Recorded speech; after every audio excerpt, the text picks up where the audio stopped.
the pleasure to present to you Dr. Martin Luther King, Jr.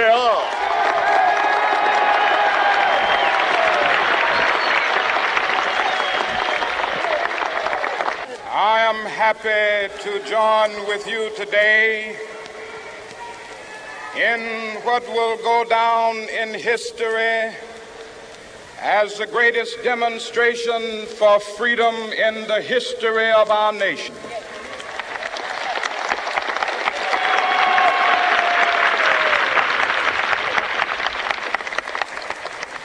Five score years ago, a great American in whose symbolic shadow we stand today signed the Emancipation Proclamation. This momentous decree came as a great beacon light of hope to millions of Negro slaves who had been seared in the flames of withering injustice.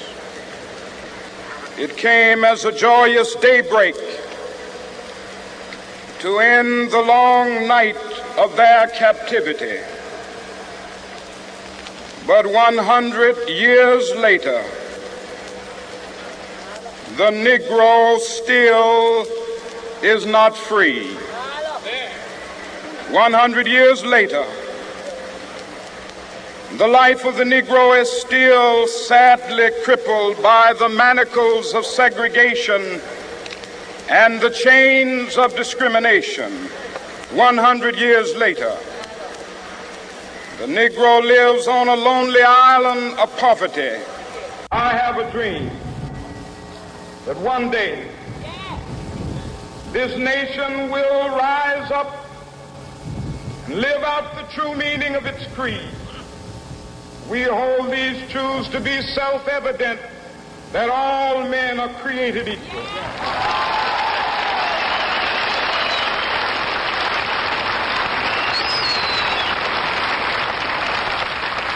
I have a dream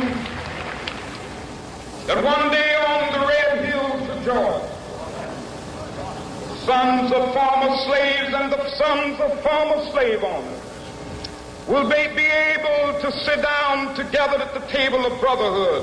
I have a dream that one day, even the state of Mississippi, a state sweltering with the heat of injustice, sweltering with the heat of oppression, will be transformed into an oasis of freedom and justice. I have a dream. My four little children will one day live in a nation where they will not be judged by the color of their skin, but by the content of their character. I have a dream today.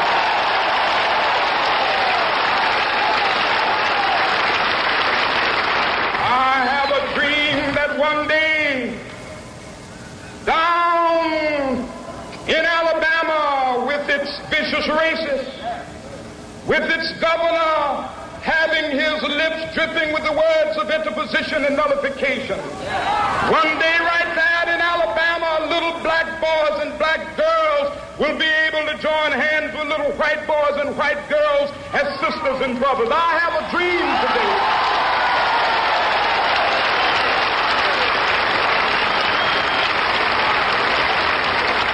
I have a dream that one day every valley shall be exalted, and every hill and mountain shall be made low. The rough places will be made plain, and the crooked places will be made straight, and the glory of the Lord shall be revealed, and all flesh shall see it together.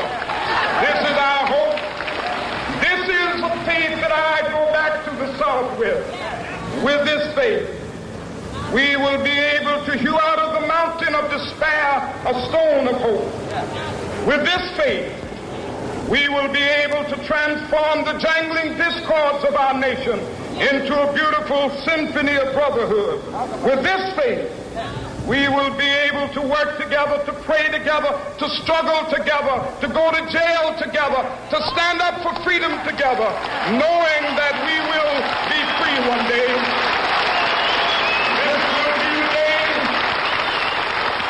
This will be the day when all of God to sing with new meaning, my country, tears of thee. Sweet land of liberty, of thee I sing. Land where my fathers died, land of the pilgrim's pride.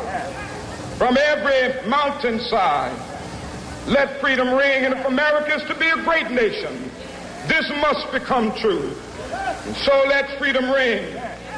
From the prodigious hilltops of New Hampshire, let freedom ring.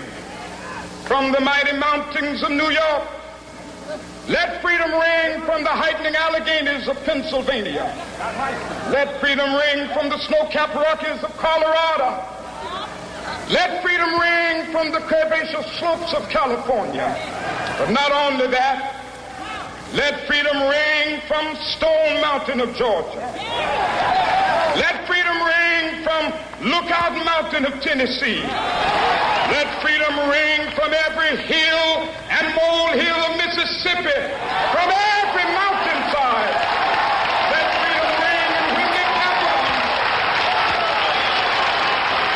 when we allow freedom ring, when we let it ring from every village and every hamlet, from every state and every city, we will be able to speed up that day when all of God's children, black men and white men, Jews and Gentiles, Protestants and Catholics, will be able to join hands and sing in the words of the old Negro spiritual, free at last, thank God.